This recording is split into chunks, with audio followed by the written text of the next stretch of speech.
வணக்கம். இது யாத்தின் பல்வேறு இடங்களில் நிகழ்ந்த குற்றங்கள் பற்றிய தொகுப்புகளை இப்போது பார்க்கலாம். சினிமா படத்திற்கு ப்ரமோஷன் செய்து தருவதாக பணம் வாங்கி ஏமாற்றி விட்டதாக புகழ் நடிகர் யஷின் தாய் காவல் நிலையத்தில் புகார் அளித்திருக்கும் சம்பவம் பரபரப்பை ஏற்படுத்தியிருக்கிறது. கொடுத்த பணத்தை வைத்திருக்கும் வாங்கி சினிமா படத்திற்கு ப்ரமோஷன் செய்து தருவதாக ஏமாற்றி விட்டதாக KGF புகழ் நடிகர் யஷின் தாய் காவல் நிலையத்தில் புகார் அளித்திருக்கும் சம்பவம் ஏற்படுத்தியிருக்கிறது. கொடுத்து கேட்டால் அவதூறு பரப்புவோம் என்று மிரட்டுவதாக PRO மீது யஷின் தாய் வைத்திருக்கும் குற்றச்சாட்டின் பரபரப்பு பின்னணி என்ன?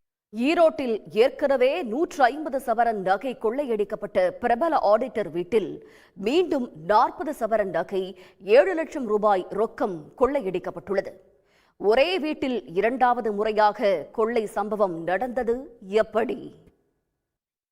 சேலத்தில் குழந்தையை தத்தெடுத்து தருவதாக கூறி விருதுநகர் மாவட்ட ஐஸ்கிரீம் வியாபாரியிடம் 3 லட்சம் ரூபாய் பணத்தை பறித்த வழக்கில் சேலம் அதிமுக மாணவரணி நிர்வாகி உள்ளிட்ட 2 மீது சேலம் நீதிமன்றத்தில் சரணடைந்தனர். போலி இன்ஸ்பெக்டர் உட்பட 3 ஏற்கனவே கைதான நிலையில் அதிமுக நிர்வாகியும் சரணடைந்திருக்கிறார். மோசடி நடந்தது எப்படி? FIR-இல் தொடர்வது சிறிய இடைவேளை. வயதானவர்களை குறிவைத்து எடுப்பதாக கூறி நகைகளை பறித்த போலி மந்திரவாதி விருத்தாச்சலம் அருகே பிடிபட்டிருக்கிறார். போலி மந்திரவாதியை ஓராண்டாக தேடி மூதாட்டி கண்டுபிடித்தது எப்படி? FIR-இல் தொடர்வது சிறிய இடைவேளை.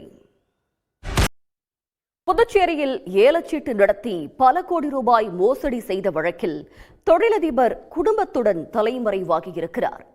ஓய்வு பெற்ற SP-க்கள் தொழிலதிபர்கள் என பலரை ஏமாற்றிவிட்டு தப்பிக்குவார்களா? ஆழமான பெண் வெறுப்புடன் நடந்து கொள்வதாக கோட் தெலுங்கு பட இயக்குனர் நரேஷ் குப்பலி மீதும் கண்டிக்காத படத்தின் ஹீரோ சுடிகாலி சுதீர் மீதும் நடிகை திவ்யா பாரதி சரமாரி குற்றச்சாட்டுகளை முன்வைத்திருக்கிறார். நடிகை கௌரி கிஷன் விவகாரத்தை தொடர்ந்து பரபரப்பாக பேசப்படும் திவ்யா பாரதி சர்ச்சை என்ன?